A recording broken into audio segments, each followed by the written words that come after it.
Hello বন্ধুরা, তো আজ নিয়ে চলে এলাম তোমাদের কাছে একটা অন্যরকম ব্লগ নিয়ে। তো সামনেই যেহেতু ২১শে অঘ্রাণ ছিল, আম আমার বাবা আর মায়ের বিবাহবার্ষিকী। তো বাবা তো নেই, উনি তো চলে গেছেন আমাদেরকে ছেড়ে। তো সেই দিনটাতে মা একটুখানি আমাদের রামপুরহাট স্টেশনে কিছু মানুষকে একটু ব্রেকফাস্টের আয়োজন করেছিল। তো আমাকে বলেছিল এগুলো সব অ্যারেঞ্জমেন্ট করতে, তাই আমি করেছিলাম। তো আমাদের রামপুরহাটে বারিকের মিষ্টির দোকানে অর্ডার দিয়েছিলাম পুরি, আলুর দম আর ৩ রকমের মিষ্টি। সাদা মিষ্টি মানে রসগোল্লা, আর কালো মিষ্টি মানে রোজেট। এই তো প্যাকিং করে দিয়েছি এনারা খুব সুন্দর করে। আর আলুর দমটাও কিন্তু ভীষণই ভালো হয়েছিল দেখে মনে হচ্ছে। আর এখানে কুকুরগুলো কত সুন্দর রোদ পোহাচ্ছে। আর এই দোকানে খুব ভালো ভালো মিষ্টিও পাওয়া যায়। আর সমস্ত মিষ্টি ওনারা রেডি করছে সব। লাড্ডু, ক্ষীর চমচম, তারপরে কাজু বরফি এইসব। আর সাথে নিয়ে নিয়েছিলাম জলের বোতল। তো ৬০টা মতন মানুষের জন্য আমরা আয়োজন করেছিলাম, মানে 60। তো এখানে সমস্ত প্যাকেট ওনাদের করা হয়ে গেল। তো এবার একটা বড় একটা পলিথিনে ওনারা ভরে দিচ্ছেন, মানে প্যাকিং করে দিচ্ছেন। আর প্যাকিংটা ভীষণই সুন্দর করেছিল। তো আমাদের যে কাকু আমাদের বাড়িতে কাজ করে, তো সেই কাকুকেও সাথে নিয়েছিলাম। আর সাথে নিয়েছিলাম আমাদের রামপুরহাটে রামকৃষ্ণ মিশনের যারা সদস্য ছিলেন এবং যারা এসব কাজ করেন আমাদের আশ্রমে, তো তাদেরকে সাথে নিয়েছিলাম। তো তাদেরকে না নিলে তো খুব মুশকিলই হয়ে যেত। তো যাই হোক, আমি টোটোতে সমস্তটা গুছিয়ে টোটো নিয়ে চলে যাচ্ছি এবার রামপুরহাট স্টেশনের উদ্দেশ্যে। তো স্বামীজি বলেছিলেন, শিব জ্ঞানে জীব সেবা, জীবে প্রেম করে যেইজন সেইজন সেবি যে ঈশ্বর।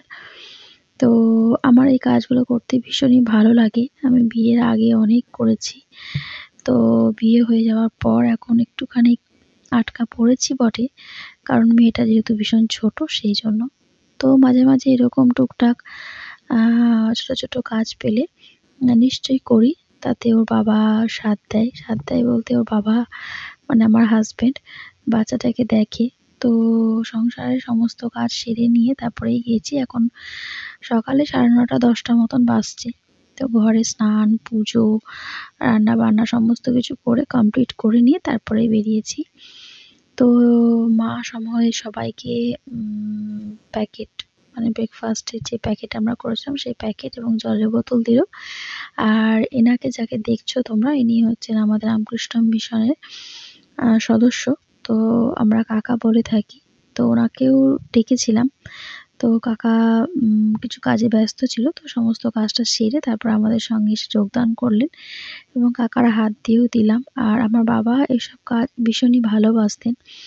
তো সেই কাজটাকে মা এখনো বজায় রেখেছে এবং তার আদর্শটাকে এখনো বজায় রেখেছে এবং আমরাও বজায় রেখেছি।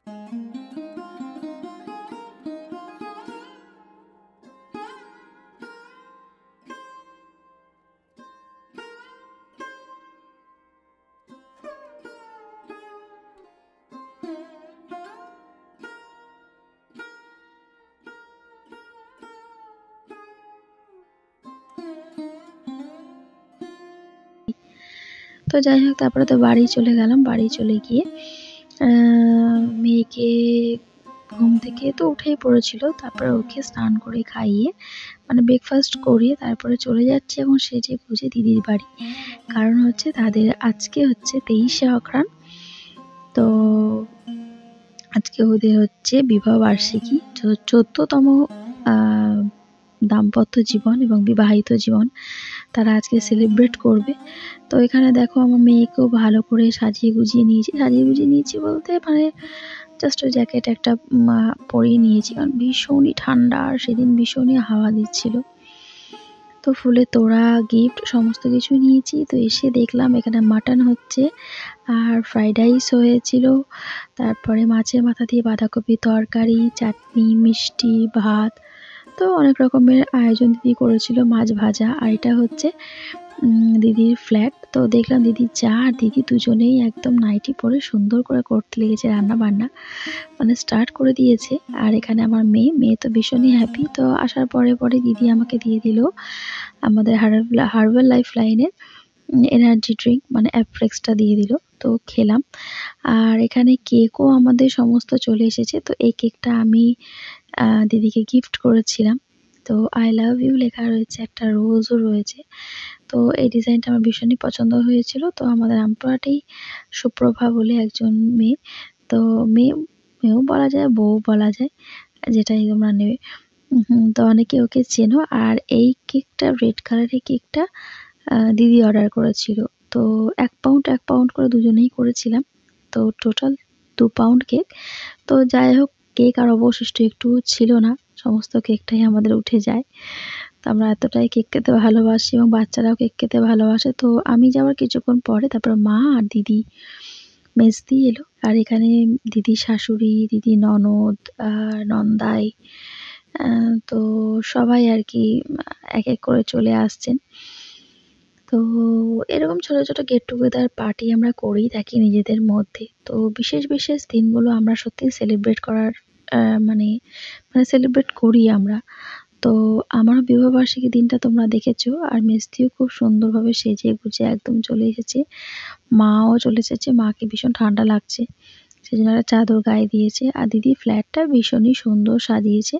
তো কিছু ছোট ক্লিপ ফ্ল্যাটে তোমাদের সঙ্গে শেয়ার করছি, তোমরা দেখতে থাকো। আর মা এখানে মিষ্টি-টিষ্টি সবকিছু নিয়ে এসেছে। এখানে মেজদি একটা বড় ফুলের তোড়া নিয়ে এসেছে, মানে ফুলের বুকে বলা যায়। আমিও একটা ফুলের তোড়া নিয়ে এসেছি। তো আমার হাতে একদমই সময় ছিল না বলে আমি মানে বুকেটার জন্য আমি অপেক্ষা করতে পারিনি। কারণ একটা কাজ মিটিয়ে তারপরে আবার আরেকটা কাজে মানে যাচ্ছি। সময়টা ভীষণই কম। তো কিন্তু অ্যাটেন্ড তো করতেই হবে। এখানে বাচ্চাগুলো খেলাধুলা করছে। দিদির মেয়েও একটা গ্রিন কালারের ড্রেস পরেছে। তো খুব ভালো লাগছে। এটা হচ্ছে রেড কালারের সোয়েটার পরে মেসির বড় ছেলে। তো আমার বোনঝি, মানে আমার দিদির মেয়েটা, সরি বড় মেয়ে কেন বলছি, দিদির মেয়ে বলল, "মাসিমণি তুমি একটু দাঁড়াও, তোমাকে একটু তুলে দিই। তুমি তো সবারই তুলছো আমাদের।" তো যাই হোক, ও একটু বলাতে আমিও একটু স্টাইল করে নিলাম। আর তোমাদেরকে দেখিয়ে দিলাম আমি কি পরেছিলাম। আমি পরেছিলাম ব্লু কালারের একটা কাঞ্জিভারাম। তো এটা আমার বিয়ের শাড়ি। তো কত শাড়ি তো আলমারিতে থাকে সাজানো থাকে। একটু করে বার করে না পরলে সত্যি আর পরাই হয় না। আর আমি শাড়িটা পরতে ভীষণই ভালোবাসি এবং অকেশনালি কিন্তু আমি শাড়িটাই খুব ভালোবাসি পরতে। তো যাই হোক, তারপরে চলে গেলাম একটুখানি ছাদে। তো ছাদে গিয়ে, মানে ফ্ল্যাটের ছাদে, মানে ৪ তলায়। দেখো তার হাসব্যান্ডও চলে এসেছিল। আর তো দেখো পরপর সব ফ্ল্যাট। একদম রামপুরহাটে এখন প্রচুর ফ্ল্যাট। আর ৬ তলার ছাদে এত হাওয়া, মানে সত্যি চিন্তাই করা যায় না। আর ওখান থেকে যে ভিউটা কি ভালো লাগছিল, সত্যি চিন্তা করা যায় না। এত সুন্দর, মানে খুবই ভালো লাগছিল। ৬ তলা ছাদের ওপর থেকে যে ভিউটা দেখো, তোমাদেরকে দেখাচ্ছি। তো ভীষণই ভালো। আর সামনে যে গ্রিন কালারের বাড়িটা তোমরা দেখছো, সে বাড়িটা হচ্ছে দিদিদের। ওই বাড়িতেই ওনারা থাকে আর কি এখন। তো ফ্ল্যাটে অনুষ্ঠান হলে আর কি আসে। তাহলে কি হয়, বাড়িটা পরিষ্কার পরিচ্ছন্ন থাকে। ফ্ল্যাটটা যা হওয়ার হয়। এটা হচ্ছে দিদির যা। ওরা সবাই রেডি হয়ে নিল। এখন বাজতে যায় ঘড়িতে বেলা ২টো। তো দিদিও একটা রেড কালারের শাড়ি পরে নিয়েছে, গয়নাগাটি পরে নিয়েছে। খুব সুন্দর লাগছে। তো এখানে দিদিকে বললাম, "নে তুই এবার আমার গিফটটা খোল।" তাই বললাম। তো সবাই তো একে গিফট ওকে দিয়ে দিল। শুধু আমারটা এরকম প্যাকিং করা ছিল। তো আমি বললাম, "খোল তাহলে দেখি কি দিয়েছি তোকে আমি, দেখ তুই।" তাই বললাম। তো যাই হোক, দিদি এবার প্যাকেটটা খুলছে আর ভীষণই হাসছে এবং ভীষণ এক্সাইটেড আর কি, এরকম একটা ব্যাপার। দিদি যাও খুব সুন্দর দেখতে, ব্ল্যাক কালারের শাড়িতে খুব ভালো মানিয়েছে। তো আমি একটা দিয়েছিলাম, কি জিনিস, তো সেটা দিদি অনেক কথাই বলছে। যাই হোক, তোমাদেরকে আমি কথাগুলো শোনাতে পারলাম না। আর এখানে একটা হার দিয়েছিল, মা দিয়েছিল এরকম একটা হার, ফুল দেওয়া। তো এটা মা গিফট করেছে। তো মা তো প্রত্যেক বছরই সোনার জিনিসই গিফট করে।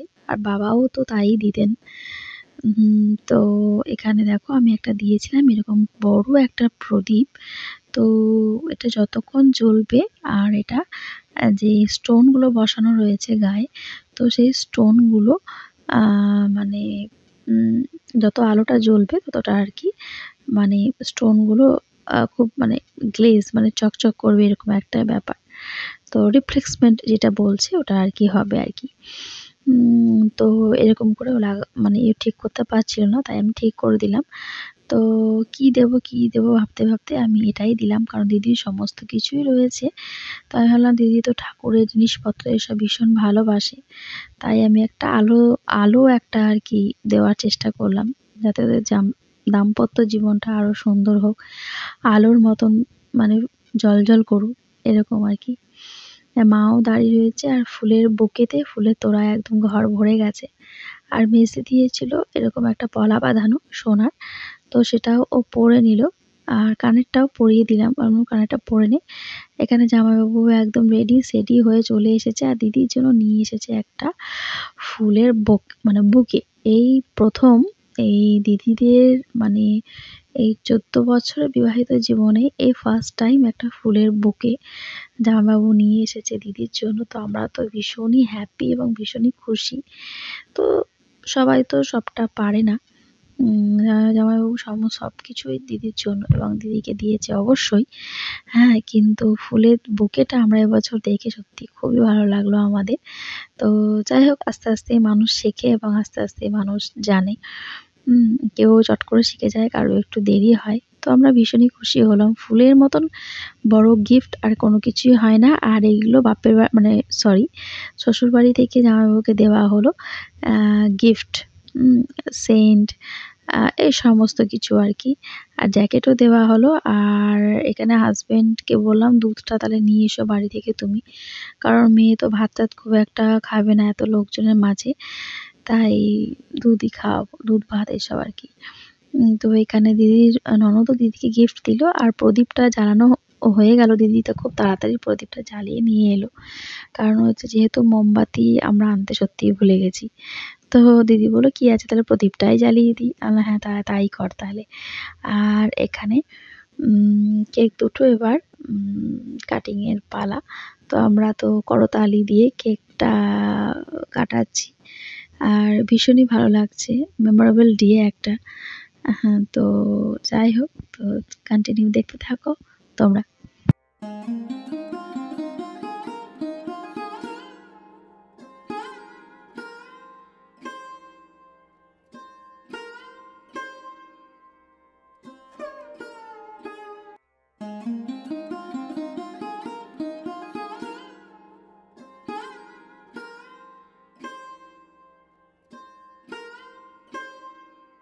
আর এখানে কেক কাটার পর দুজনকে খাইয়ে দিচ্ছে।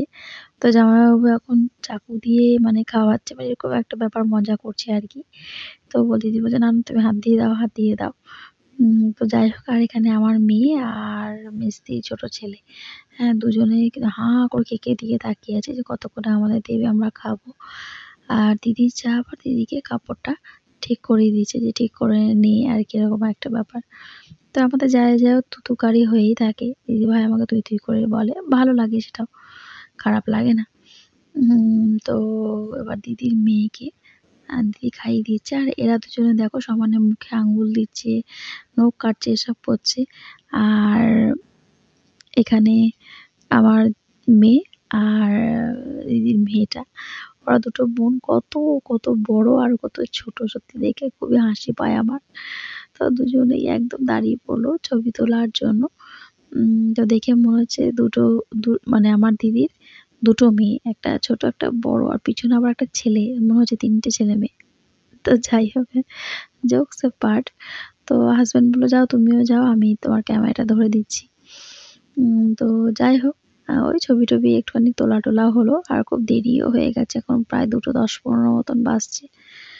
আর এখানে হাসব্যান্ড আবার ছবি নিচ্ছে আর কি। বলল, "আসো তোমারও তুলে দিই। তোমাকে তো দেখা যাচ্ছে না।" তো যাই হোক, আর এখানে দেখো আমার মেয়ে চাকু দিয়ে এখন কেক খাচ্ছে। ওর সবথেকে মানে বড় আনন্দ, আর এসব আমার মেয়ে ভীষণই এনজয় করে আর ভীষণই ভালোবাসে। তো এবার মেজদি সমস্ত কেকটা কাটিং করে এবার সবাইকে ডিস্ট্রিবিউট করে দিচ্ছে। আর এখানে হাসব্যান্ড প্রদীপটা সুন্দর করে দেখো তুলছে, আর ভেতরে প্রদীপের শেখাটা খুব সুন্দরভাবে একদম জ্বলছে। আলোটা বন্ধ করে দিলে মানে সব থেকে ভালো আর কি দেখা যাবে।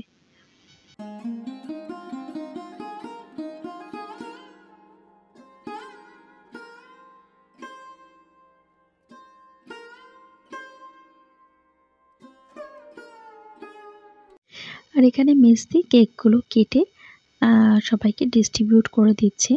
তো একটা কেক মানে কাটা চলছে, আর একটা কেক ওখানে রয়েছে, ওটাও কাটিং করা হবে। আমরা ঘরের যারা রয়েছে তারা সব হাতে হাতেই নিয়ে নিলাম। আর এই মানে প্যাঁচার এই স্ট্যাচুটা ভীষণই ভালো লেগেছিল বলে তোমাদের সঙ্গে আমি শেয়ার করলাম। দেখো কত সুন্দর, আর পর্দাগুলো কিন্তু বেশ সুন্দর। তো এত ভালো ডেকোরেশন করেছে। তো ফার্স্টে হাজবেন্ডকে দেওয়া হলো কেক। হাজবেন্ড কেক খাচ্ছে, দাঁড়িয়ে আছে, বলছে যে আমার একটা ছবি তোলো, মানে এসো আমরা দুজনে ছবি তুলি, এসব আর কি বলছিল আর কি। তো যাই হোক, আর এখানে তো কেক খাওয়া হতে না হতে সবাই মিলে বসে পড়েছে খেতে।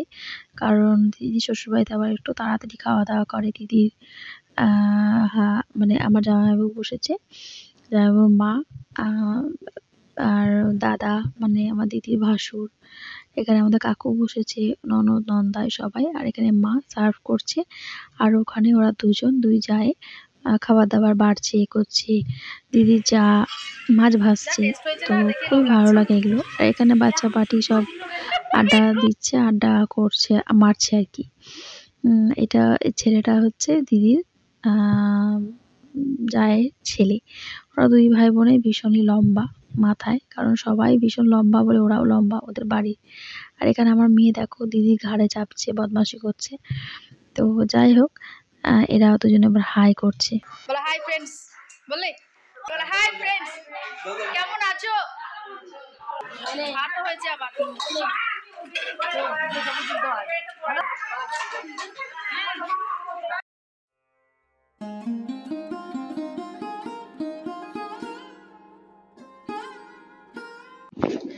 তো লাস্টে অবশেষে আমরা সবাই মিলে বসে পড়লাম খেতে। আর এখানে বাচ্চাগুলোকে সবাইকে খেতে দিয়ে দেওয়া হয়েছে। হাজব্যান্ডও বসে পড়েছে খেতে। আর এখানে মা মাছ বেছে দিচ্ছে তার বড় নাতিকে। হ্যাঁ, তো এখনো মাছ বেছে খেতে পারে না। তো যাই হোক, আর এখানে মেজদি খাওয়াচ্ছে ওর ছোট ছেলেটাকে মাটিতে। আমিও আমার মেয়েকে খাইয়ে দিয়েছি, এই যে খাওয়া হয়ে গেছে, এখন টুল নিয়ে এদিক ওদিক করছে। তো দিদি বললো তাহলে তুইও বসে পড়। তো আমিও বসে পড়লাম। তো বন্ধুরা, আজকের ব্লগটা এখানেই শেষ করছি। কেমন লাগলো প্লিজ তোমরা কমেন্ট করে জানাবে। আর যারা এখনো পর্যন্ত সাবস্ক্রাইব করনি, চ্যানেলটা অবশ্যই সাবস্ক্রাইব করে দিও, আর নতুন নতুন সুন্দর সুন্দর ভিডিও দেখার জন্য আর পাশে থেকো আমার। আর এখানে দেখো আমি নিয়ে নিয়েছি ফ্রাইড রাইস, আর হচ্ছে মাছের মাথা দিয়ে বাঁধাকপির তরকারি। আর বাঁধাকপিটা অসম্ভব ভালো হয়েছিল। তারপরে শেষে নিয়েছিলাম ভাত আর মাটন। তো মাটন হলে তো ভাত অবশ্যই লাগবে, বাঙালি এটা তো একদম ফেভারিট আমার। তো মাটন হলে আমার ভাত তো লাগবেই। তো যাই হোক, এখানে মেজদিও বসে পড়েছে খেতে। তো সবাই মিলে খেয়ে দিয়ে হৈ হৈ করতে করতে আমরা চলে এলাম বাড়ি। তো আজকের মতন টাটা বাই।